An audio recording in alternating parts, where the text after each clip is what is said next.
இருப்பவராக இருப்பவரே, என்றும் மாறாத என் தெய்வமே, இருப்பவராக இருப்பவரே.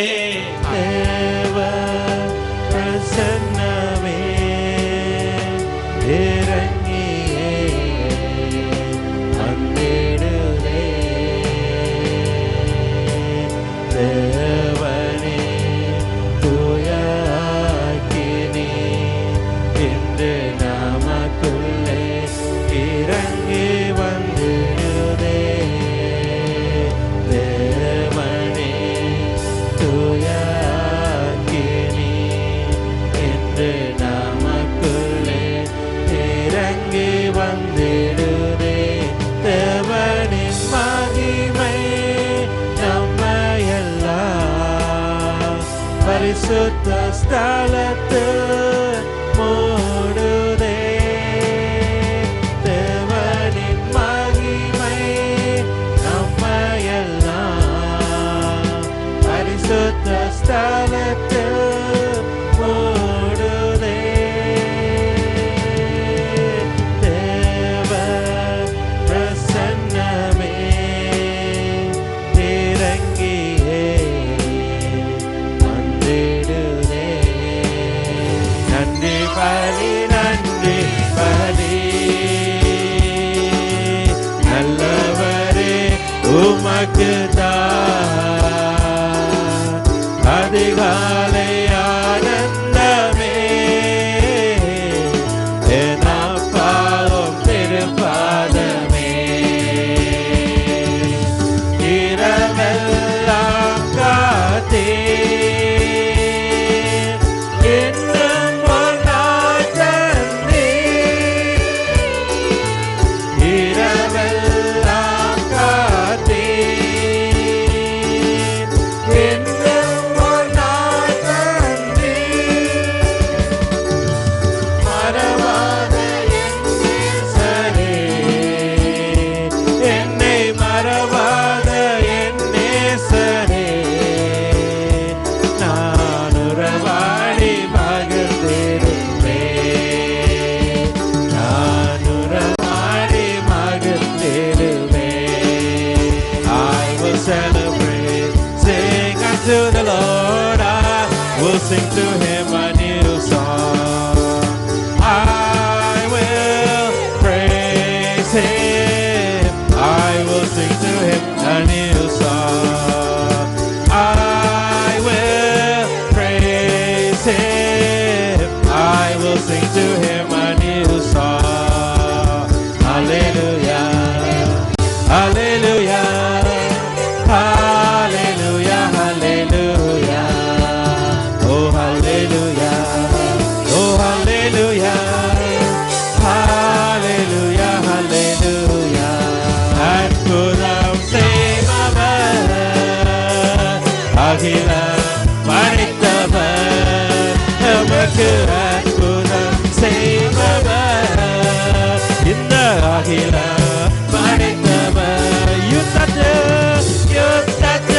வல்லவர், என் மீட்பர் ஜெயிக்கிறார். சொல்லுவோம், யுத்தத்தில் வல்லவர், என் மீட்பர் ஜெயிக்கிறார். ஜெயம் கொடுக்க நம் தேவனுக்கு கோடி கோடி ஸ்தோத்திரம். பார்வலிக்கும் இயேசு ராஜாவுக்கு வாழ்நாளெல்லாம் ஸ்தோத்திரம்.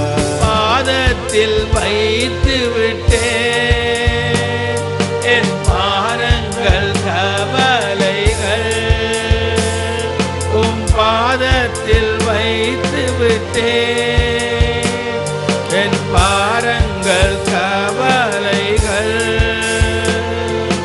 தள்ளாட விட மாட்டேன், என்னை தாங்கியே நடத்தி செல்வே. ஆமென் ஆமென். என்னை தள்ளாட விட மாட்டேன், தாங்கியே நடத்தி செல்வே. சொல்லுவோம், என் தேவையெல்லாம் நீர்தானையா, ஜீவ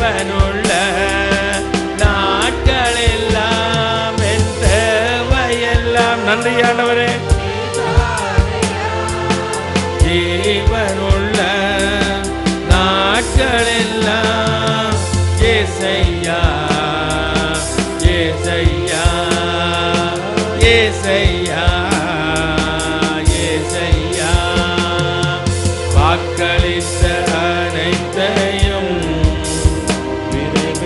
என் வாழ்வில் நிறைவேற்றுவேன். தகப்பன் வாக்களித்த அனைத்தையும் விரைவில் என் வாழ்வில் நிறைவேற்றுவேன். வாசிப்போம். ரோமர் 8வது அதிகாரம் 28வது வசனத்தை. அவருடைய தீர்மானத்தின்படி அழைக்கப்பட்டவர்களாய், for those who have been called according to his purpose, தேவனிடத்திலே அன்பு கூறுகிறவர்களுக்கு, for those who love him, சகலதும் நன்மைக்கு ஏதுவாகத்தான் நடக்கும். all things work for their good. எத்தனை பேர் விசுவாசிக்கிறீங்களோ அப்படியே ஆக கடவுது. How many of you believe it will be like this for you?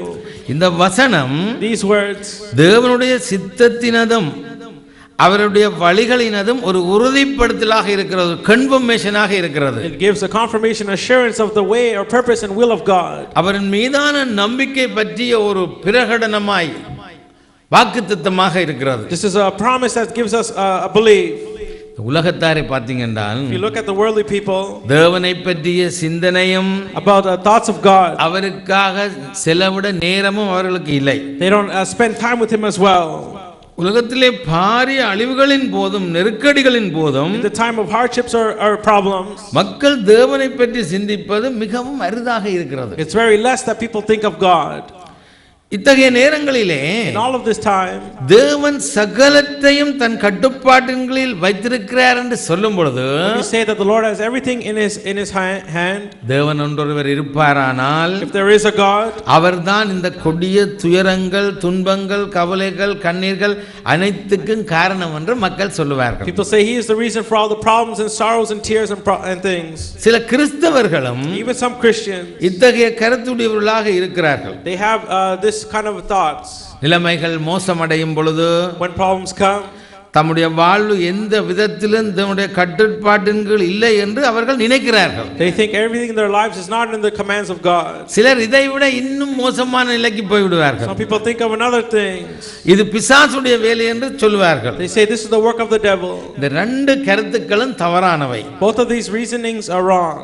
தேவனுடைய அனுமதி இல்லாமல், without God knowing, பிசாசினால் எதையும் தன்னுடைய கட்டுப்பாட்டின் கீழ் வைத்திருக்கவே முடியாது. the devil cannot have anything under his command. தேவன் சர்வ வல்லமையும் சகல அதிகாரமும் கொண்டவரானால், if God is almighty and all able, சகல சூழ்நிலைகளையும் அவர் தன் கட்டுப்பாட்டின் கீழ் வைத்திருக்கிறார் என்பதை முதலில் நாங்கள் விசுவாசிக்க வேண்டும். we must have faith he has all circumstances in his command. கிறிஸ்தவ தாற்பரியத்தின்படி, according to Christians, தேவன் நல்லவர் என்று நாம் ஏற்றுக்கொண்டால், if we accept that he is good God, அவர் தான் சிருஷ்டித்த இந்த உலகத்தை பராமரிப்பவராக சகலவற்றையும் தன் கட்டுப்பாட்டின் கீழே தான் வைத்திருக்கிறார் என்பதை நம்ப வேண்டும். we must believe if he created everything in this world, he has everything under his command. ஆமென், ஆமென். கலங்கி போன ஆத்துமாவுக்கு இந்த உண்மை ஒரு உறுதியான நங்கூரமாக இருக்க வேண்டும். we see this truth should be a stand for us, for our soul. இந்த ரோமர் 8:28, in Romans 8:28, விசுவாசிகளை அங்கே உற்சாகப்படுத்தி, to strengthen the believers, அவர்கள் நினையாத, அவர்கள் எதிர்பார்க்காத, அவர்கள்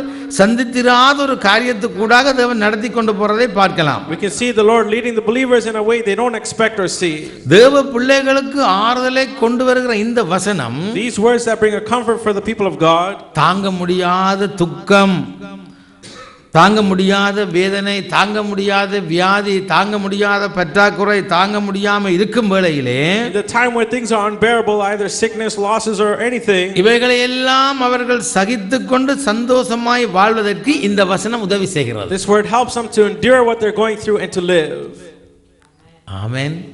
அப்படி நல்லது, அப்படி கேளுங்க, ஆமென் சொல்லி ஏற்றுக்கொள்ளுங்க. இதனாலே that's why தேவன் சகலவற்றையும் தன்னுடைய கட்டுப்பாட்டின் கீழ் வைத்திருக்கிறார் என்ற உண்மையை, the truth that the Lord has everything under his command control, விசுவாசிகளாகிய நானும் நீங்களும் முதல்ல அறிந்து கொள்ள வேண்டும். for you and I as believers should know that first. அது மட்டுமல்ல, not only this, தேவன் தனிப்பட்ட ரீதியாக personally தன்னுடைய பிள்ளைகள் ஒவ்வொருவர் மேலும் on every child of his அக்கறையும் கரிசனையும் உள்ளவராக இருக்கிறார் என்ற உண்மை உண்மையையும் இவர்கள் அறிந்து கொள்ள வேண்டும். They must understand he has a care over them.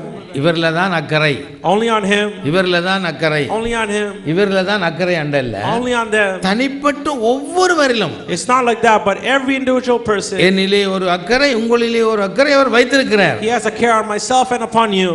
அப்போ நாம் துயரங்களுக்கு கூடாக கண்ணீர்களுக்கு கூடாக நாங்கள் செல்லுவதை அவர் அறிந்திருக்கிறார். He knows when we pass through tears or any sorrows or problems. துயரங்கள் நம்மை மேற்கொள்ளும் போது when those overcome us, எந்த வழியிலே எந்த விதமாய் செல்வது என்பதை அறியாதவர்களாக நாங்கள் இருக்கிறோம். we are in a time and a place we don't know which way to go. உண்மை என்னவென்றால், what's the truth here?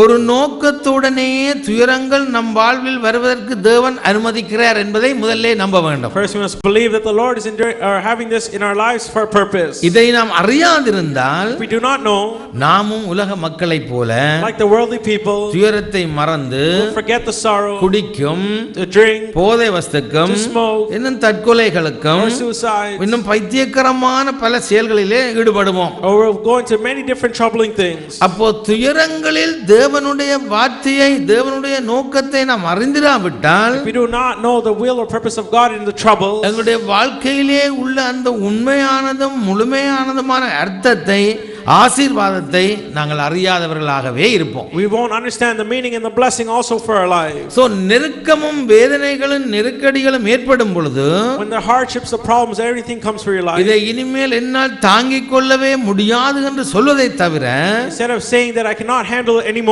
உலகத்தினாலே கொடுக்கக்கூடிய வேறு எந்த ஒரு விளக்கமும் இதற்கு இல்லை. there's no other explanation given to this in the world. ஆனா கிறிஸ்தவர்களை பொறுத்தவரை, but according to Christians, தேவன் சகலத்தையும் தன்னுடைய கட்டுப்பாட்டின் கீழ் வைத்திருக்கிறார் என்பது மட்டுமல்ல, not only does he have everything in his command, தேவன் நம்முடைய வாழ்க்கையில் தனிப்பட்ட ரீதியான ஈடுபாடு உள்ளவராக, the Lord comes to us personally in our lives, நம்முடைய வாழ்வின் சகல அம்சங்களிலும் தேவன் இருக்கிறார் என்ற உண்மையையும் நாங்கள் அறிந்திருக்க வேண்டும். we must know the truth that he is in every portion or every area of our life. அப்படி அறிந்திராவிட்டால் தான், only because we don't understand it, சின்ன சின்ன காரியங்களுக்கு எல்லாம் துக்கங்களும் கவலைகளும் கண்ணீர்களும் நாங்களாகவே ஏற்படுத்திக் கொள்வோம். we create tears and sorrows for little things.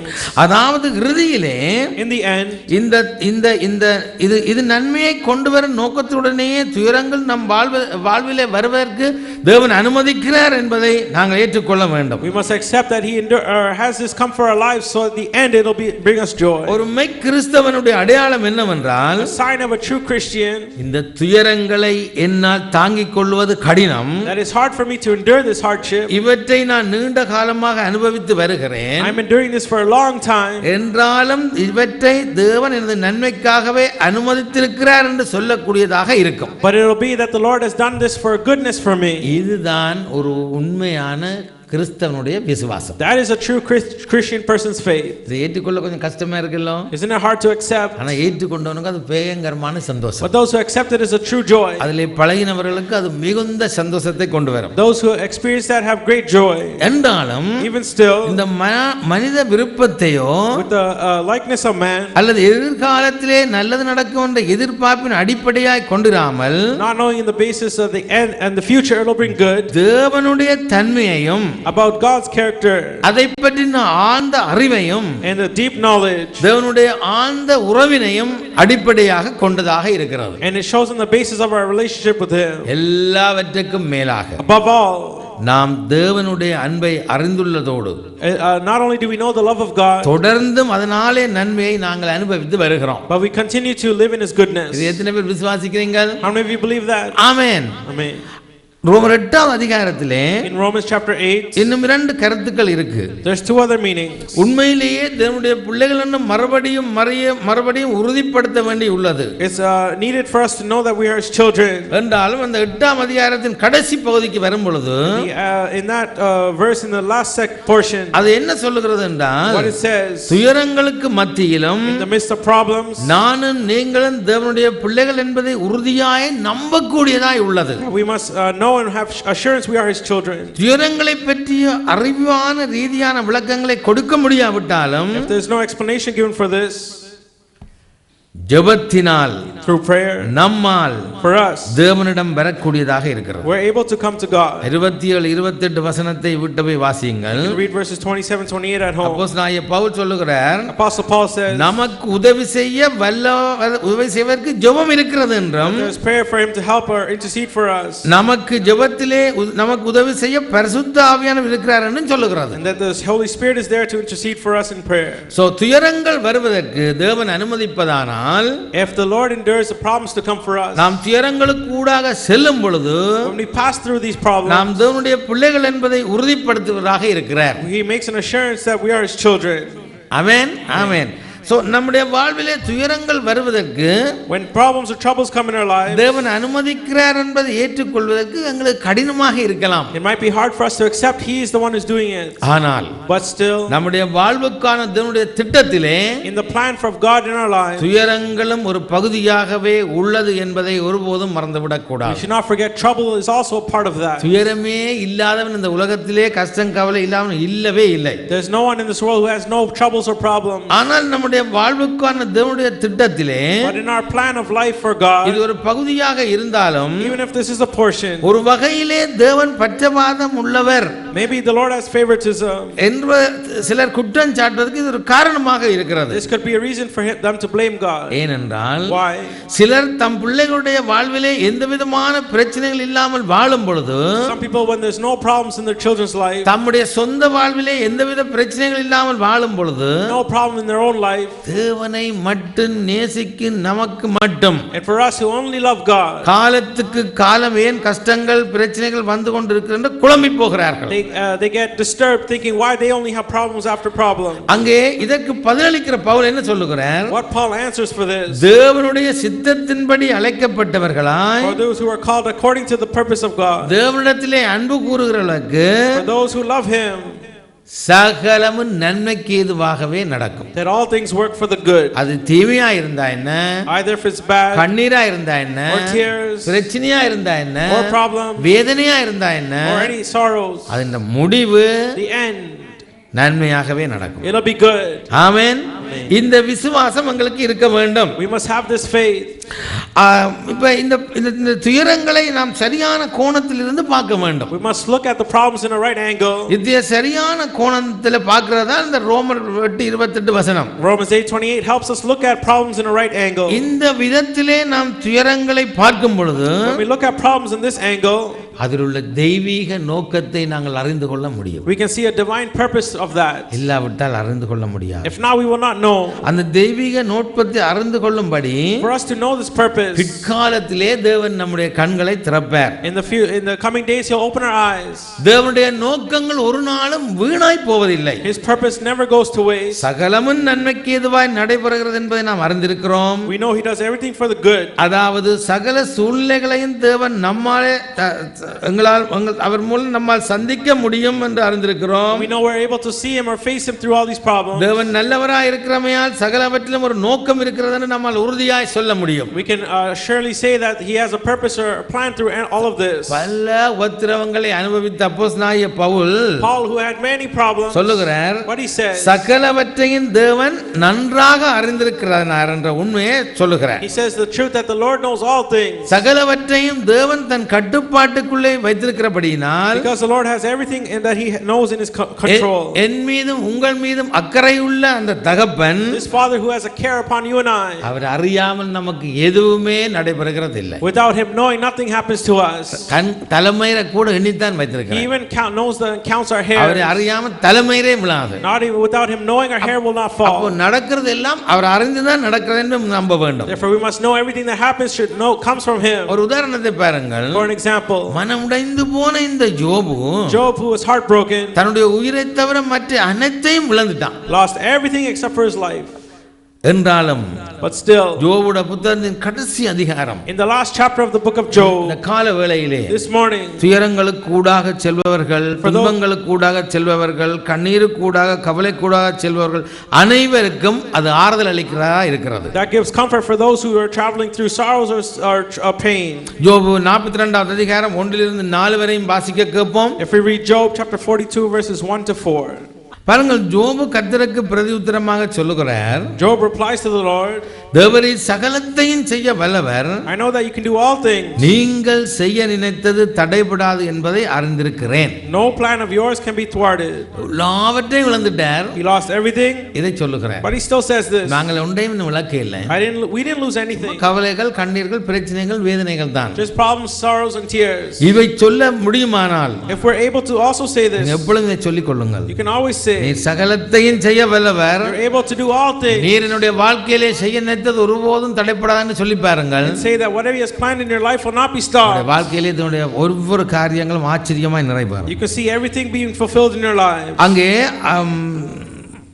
அறிவில்லாமல் ஆலோசனையை மறைக்கிற இவன் யார்? Who is the one who obscures my counsel? ஆகையால் நான் எனக்கு தெரியாததையும் என் புத்திக்கு எட்டாததையும் அலப்பினேன் என்கிறேன். Surely I spoke of things I did not understand. நான் அறிவிலே குறைவுள்ளவன், எனவே எனக்கு புரிய வைக்கும்படி நான் தேவனிடம் கேட்கிறேன் என்று யோபு சொல்லுகிறார். Therefore he says, he's asking the Lord these questions. அப்ப தேவனுக்கு சகலமும் தெரியும். Therefore the Lord knows all things. அன்று இவன் யோபு ஏற்றுக்கொள்ளுகிறான். Job accepts that. தனக்கு அவைகள் தெரியாது என்பதையும் அவன் ஒத்துக்கொள்ளுகிறான். He also accepts he doesn't know. ஆனால் நமது வாழ்வை நாம் நமது கட்டுப்பாட்டுக்குள் வைத்திருக்கிறோம் என்று நாங்கள் பெருமிதம் கொள்கிறோம். But we take an understanding that we have control over our own lives. எனக்கு ஆற்றல் இருக்கிறது, I have comfort, என்னால் இதை செய்ய முடியும் என நினைக்கிறோம். we think I am able to do this. நல்லாய் படித்து நான் தகுதி உள்ளவனாகி விடுவேன் என்று சிலர் நினைக்கிறார்கள். Some people think they can study well and have a good honor. அதுக்கு பின்பு திருமணம் முடித்து குடும்பஸ்தனாவேன். After that they will get married and be a family person. வாழ்வதற்கு வீடொன்று வாண்டுவேன். Buy a home to live. இவை அனைத்தையும் சரியான நேரத்திலே செய்தால் நான் திட்டமிட்டபடியே சகலமும் நடக்கும் என்பது பலருடைய எண்ணம். Many people think if they plan accordingly everything will happen well. நல்லது, it's good. என்றாலும் but still நாம் நினைக்கின்றபடி இவை நடைபெறாவிட்டால் when it happens as we don't expect, ஏற்படுகிற துன்பம் மிக மிக அதிகமானது. The greatest problem grows because of that. ஏனென்றால் why? நிஜமான வாழ்விலே in a real life நாம் நினைக்கின்ற விதமாகவும் according to what we think, திட்டமிடுகிற விதமாகவும் or whatever we plan, சகலமும் நடைபெறுவதில்லை. not everything happens. இது யார் ஒத்துக்கொள்கிறீர்களோ அவர்கள் ஆசீர்வதிக்கப்பட்டவர்கள். Those who accepted are blessed. நாங்கள் நினைக்கிறது தான் நடக்கும் என்று யாரும் ஒத்துக்கொள்ள முடியாது. No one can accept that whatever they think will always happen. பல காரியங்கள், சூழ்நிலைகள் மாற்றமடைகின்றன. நாம் நினைப்பவைகள் நடைபெறாமல் போதுண்டு. Many situations, circumstances happen where whatever we think does not happen. அங்கே இதனாலே that's why ஏமாற்றமும் கசப்பும் அதை தொடர்ந்து துயரங்களும் வருத்தங்களும் வந்து விடுகின்றன. we have losses and sorrows and tears because of that.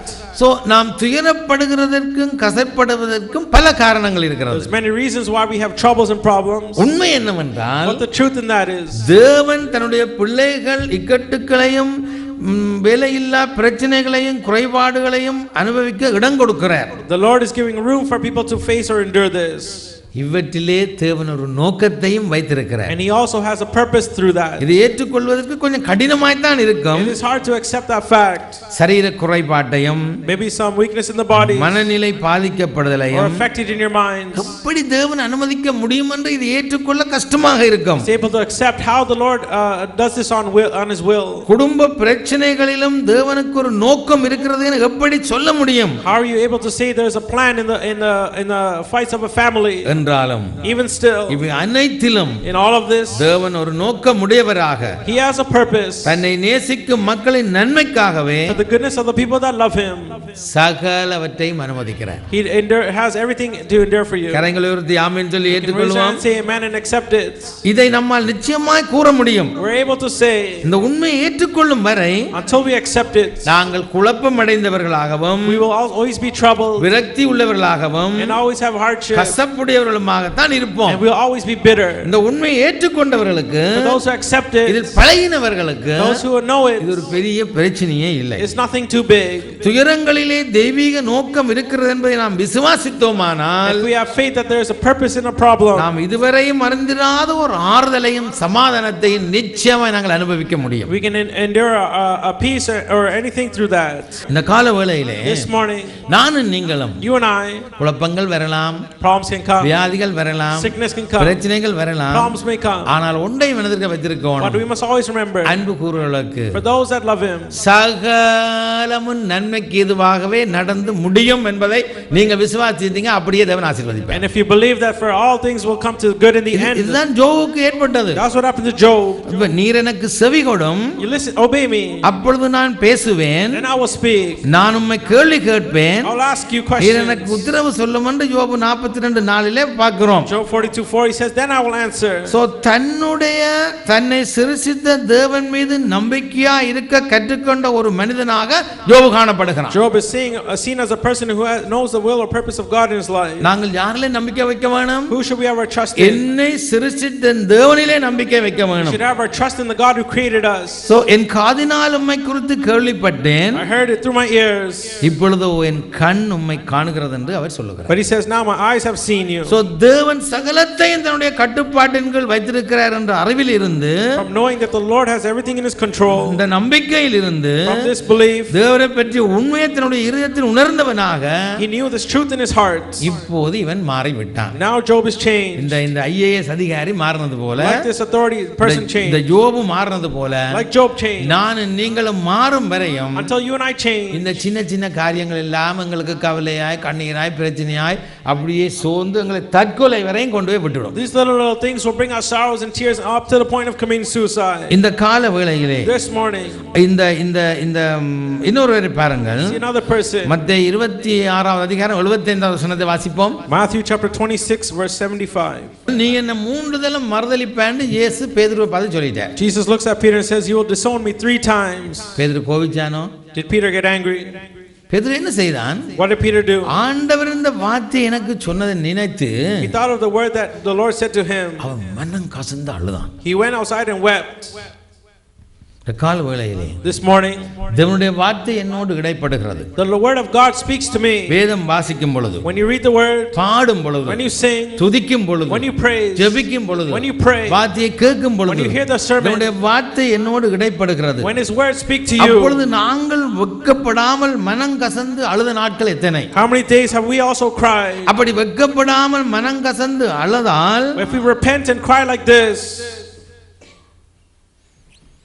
ஆண்டவரே உங்களுடைய வார்த்தை என்னை வெட்கப்பட வைத்து விட்டது. that your words have made me go to shame. இன்னென்ன இடத்துல நான் திருந்திக் கொள்ள வேண்டும். I must correct these different places in my life. நாங்கள் வெட்கமடைந்து கண்ணீர் விட்டு கசந்து அழுதால், when we pray or cry like this, மிச்சத்தை பார்ப்போம். we'll see the rest. So இப்படி அழுதான். this is how we cry. உயிர்த்தெழுந்த இயேசு அவனிடத்திலே வந்து, Jesus Christ came to him, அவனுடைய மனக்காயத்தை அங்கே திறக்கும் வரை, until he opened his wound. பேதுரு தன்னுடைய செயலை குறித்து குற்றமுடையவனாய் தான் இருந்தான். Peter was condemned by his own guilt. இயேசு வந்தார். Jesus came. உயிர்த்தெழுந்த இயேசு வந்தார். the risen Lord came. யோனாவின் குமாரனாகிய சீமோனே, for Simon the Peter of Jonah, நீ இவர்களிலும் அதிகமாய் என்னிடத்தில் அன்பா இருக்கிறாயா என்று கேட்டார். and he asked him, do you still love me? அதற்கு இயேசுவுக்கு பதிலளிக்கிறார் பேதுரு. he answers Jesus, ஆண்டவரே உம்மை நேசிக்கிறேன் என்று நீர் அறிவீர்.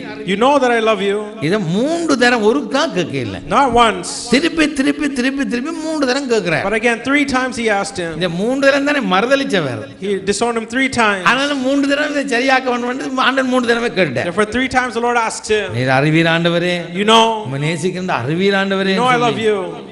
இதை தொடர்ந்து பேதுருடைய மனக்காயத்தை ஆண்டவர் குணமாக்கி விட்டார். after that the Lord healed his hurt in his mind. So குணமாக்கினது மாத்திரமல்ல, not only did he heal it, சபையின் தலைவராகவே மாற்றி விட்டார். but he made him the leader in the church. கரங்களை உயர்த்தி ஆமென் சொல்லுவோம். we can raise and say amen. தேவனுடைய மனக்காயத்தை குணமாக்க, to heal our wounds, தேவன் என்னை ஒரு தலைவனாக்க, ஒரு குடும்ப தலைவனாக்க, ஒரு வேலையிடத்திலே ஒரு தலைவனாக்க, ஒரு சமூகத்திலே தலைவனாக்க, அங்கே ஒவ்வொரு காரியத்திலே என்னை பெரியவனாக்க, to make me greater, a leader in different areas. இயேசு முதல்ல என்ன சொன்னார்? what did Jesus say first? இயேசுக்கு இவன் என்ன சொன்னான்? what did he say?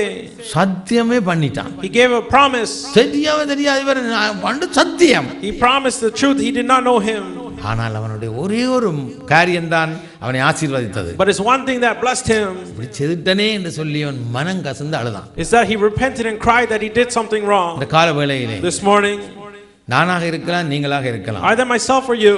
மனம் கசந்து தேவ சமூகத்திலே கண்ணீர் விடும் பொழுது, when we repent and weep in the presence of God, நிச்சயமாக உன்னை தேடி வந்து the Lord will come seeking you, உன்னுடைய மனக்காயத்தை ஆற்றி, and to heal your wounds, உன்னை ஆசீர்வதித்து, and to bless you, உன்னை பெரிய தலைவனாக்குவார் என்பதில் சந்தேகமே இல்லை. There's no doubt he can make you a big leader. அதற்கு யார் யார் இடம் கொடுக்கிறார்களோ, whoever makes room for this, அவர்களை தேவன் நிச்சயமாய் ஆசீர்வதிப்பார். for sure the Lord can bless them. கரங்களை உயர்த்தி ஒரு ஆமென் சொல்லுவோம். Raise and say amen. கர்த்தர் உங்களை இந்த வார்த்தைகளின் மூலம் ஆற்றி தேற்றி ஆசீர்வதிப்பாராக. May the Lord comfort you and bless you through these words. கர்த்தராகிய இயேசு கிறிஸ்துவுடைய கிருபையும், எங்கள் பிதாவாகிய தேவனுடைய அன்பும், பரிசுத்த ஆவியானுடைய அந்நியோன்யம், வழிநடத்தல் ஐக்கியமும், ஓடி வந்து நிற்கிற நீங்கள் நேசித்த பிள்ளைகள் ஒவ்வொருவரோடும் இன்று மீண்டும் சதா காலங்களிலும் தங்கி ஆசீர்வதிப்பீராக. ஆமென். ஆமென்.